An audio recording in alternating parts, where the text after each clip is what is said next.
In this committee, we have to ferret out the truth. And it must and it should be based on evidence. Recording in progress. But unfortunately,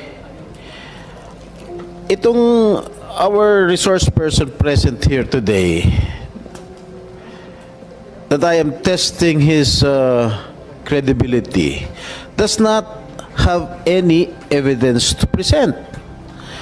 So, Mr. Chair, Mr. Senate President, Mr. President, if we continue to listen to the imagination or the alibis of this witness, it might, don't get me wrong, Mr. Chair, it might diminish the credibility of this committee. So, that is my piece, Mr. President, Mr. Chair. If we continue to listen to all his alibis and all his lies, imagination, baka mawala yung kredibilidad ng hearing na ito. That's why we have to, sometimes, siguro, papalahanin ko rin yung sarili natin, we have to vet our resource person. Hindi katulad nito na paniniwalaan natin na marami palang kaso. Yes, Your Honor, I fully agree with you. I fully agree with you. As I've said, meron akong pinaniwalaan sa kanya sinasabi, meron din akong hindi pinapaniwalaan. Kaya nga tayo nag-hearing dito, para nga i-validate natin yung mga pinagsasabi niya. Yun lang po sa akin. I want to hear everyone. Wala po akong sabihin na magpagamit kung anong meron siyang agenda. Wala po. At rest assured na hindi madidiminish yung ating yung ating reputasyon just because of entertaining Agent Jonathan Morales. For all we know, Mr. President, Your Honor, kahit na he is still facing cases, kahit na kumbiktado na yan, kahit na sabihin mo, siya ang pinakamasamang tao sa buong mundo, sa balat ng mundo, still, I believe na he has still his own piece of truth. Hindi naman ibig sabihin na pinakamasamang tao yan, hindi na natin pakipaniwalaan. How unfair can we be to the people kung hindi natin siya paniwalaan? Kahit na masama siyang tao. Kaya, that's the purpose of this hearing. To hear them, to listen to them. And it's up for us to believe. Whether we believe on him or not, then same goes true with all the resource person. Ganoon po ang ating treatment dapat. Basta ako, I am just giving you the assurance as you're my vice chairman of this committee and including the Senate President. Please, magtiwala lang kayo sa akin and I will do my best na hindi tayo mapapahiya dito sa yung institusyon natin. Hindi mapapahiya dahil sa ginagawa kong hearing. That's all. Mr. Chair, I believe in you. I believe in you. Thank you. I trust you. I think majority of our colleagues trust you. Thank you. No? Thank you. Wala akong sinasabi na bias ka. No. We have trust. We have full trust and confidence in you, Mr.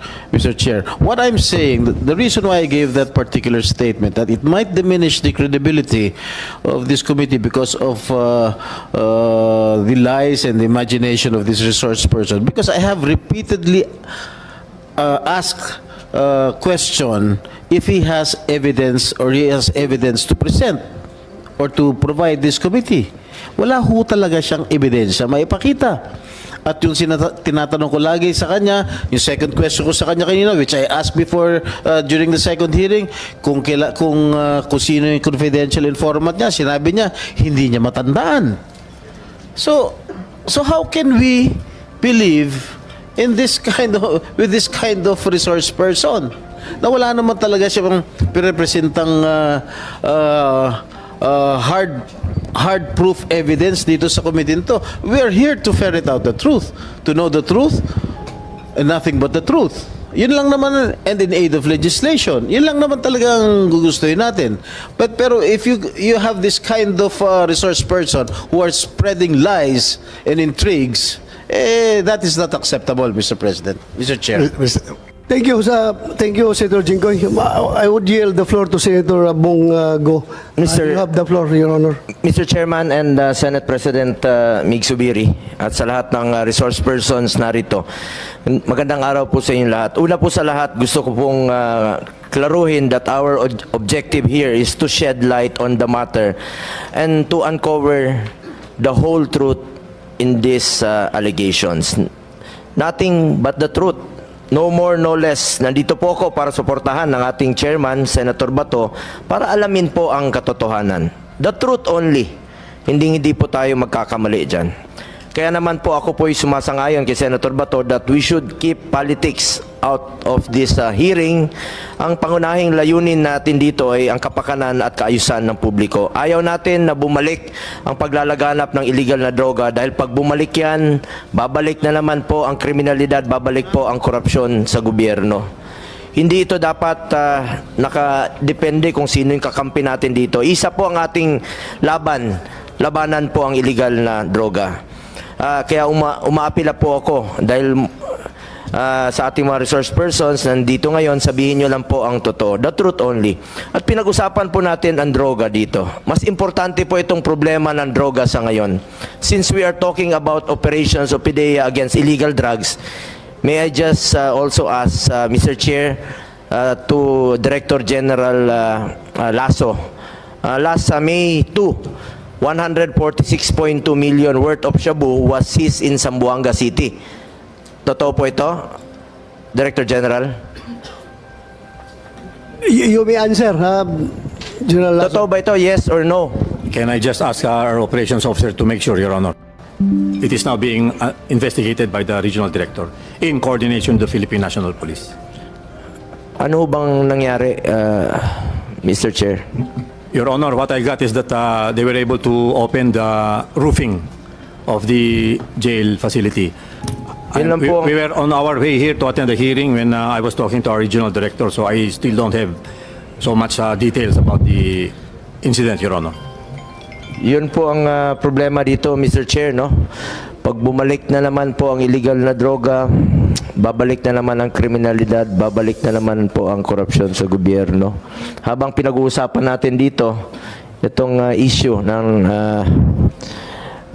sa PDEA, meron pang malaking problema ang ating PDEA, nakatakas pa, nahuli na nakatakas pa. So, yun lang po, Mr. Chair. Magtulungan po dapat ang gobyerno para masugpo itong kinakatakutan nating illegal na droga, Mr. Chair. Thank you, Your Honor, Senator Bongo. Well, we have invited General Serapio. Nakiusap siya dahil flight niya pauwi ng Davao this afternoon. Unahin ko munang tanongin si General Serapio para makaalis na.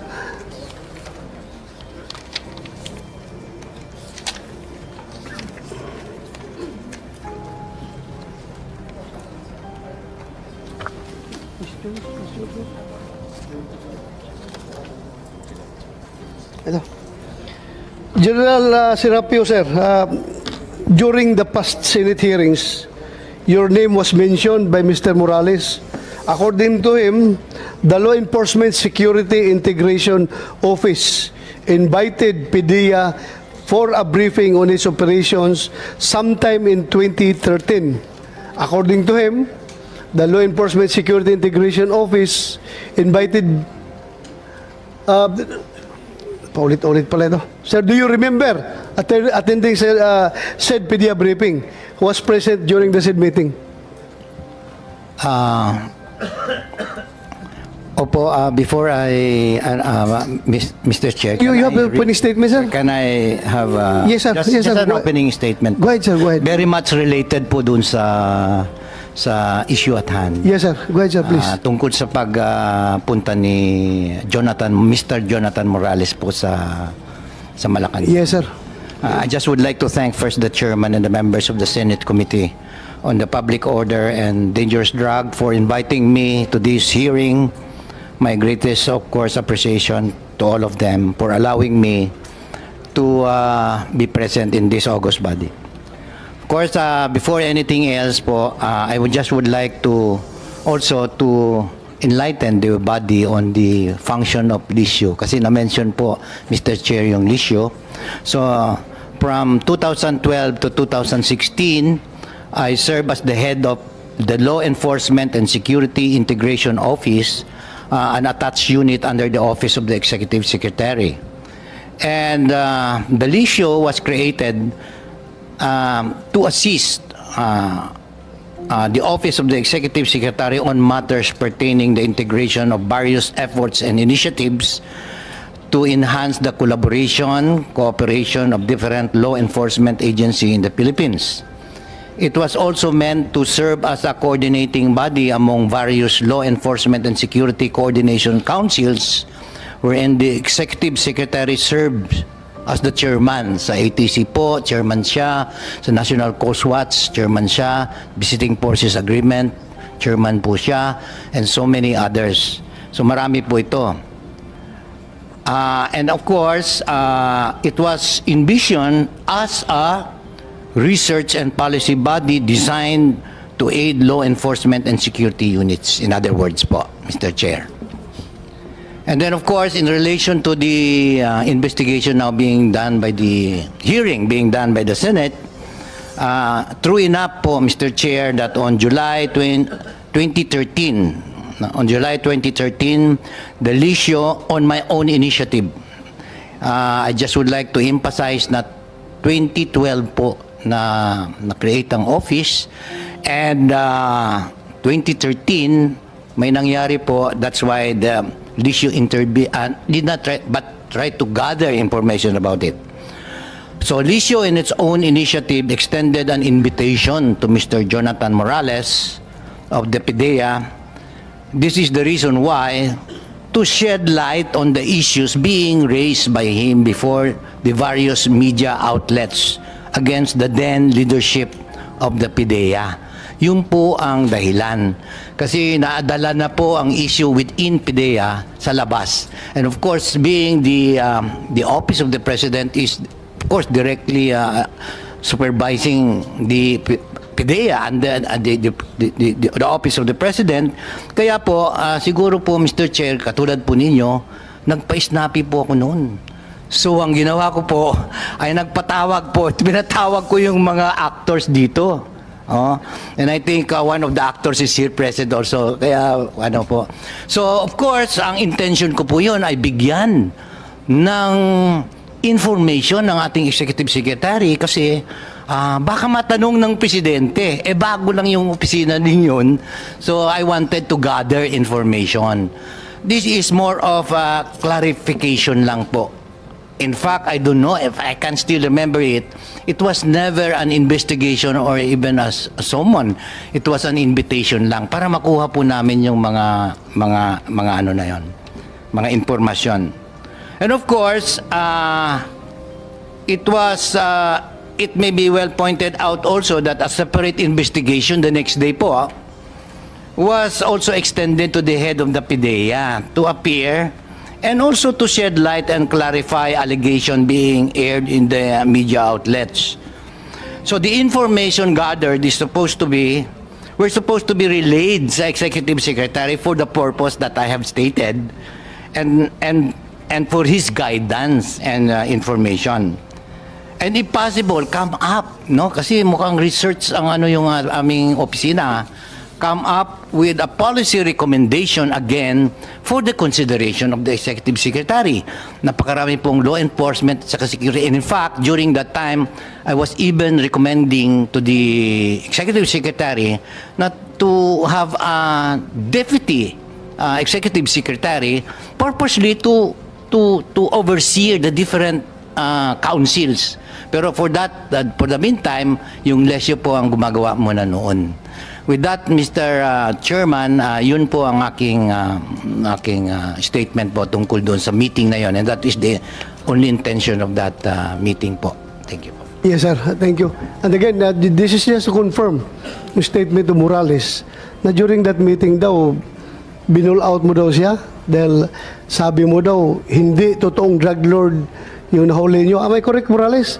Yan Yes, yung Your sinabi? Honor. Pinagalitan po ako doon, Your Honor. Na Doon sa Malacanang. hindi totoong drug lord. Opo, pinagalitan po ako. Hindi raw po totoong drug lord yan. Yung mga hinuhuling nyo, mga wala namang kasalanan yan. Well, sandali but this is not separate.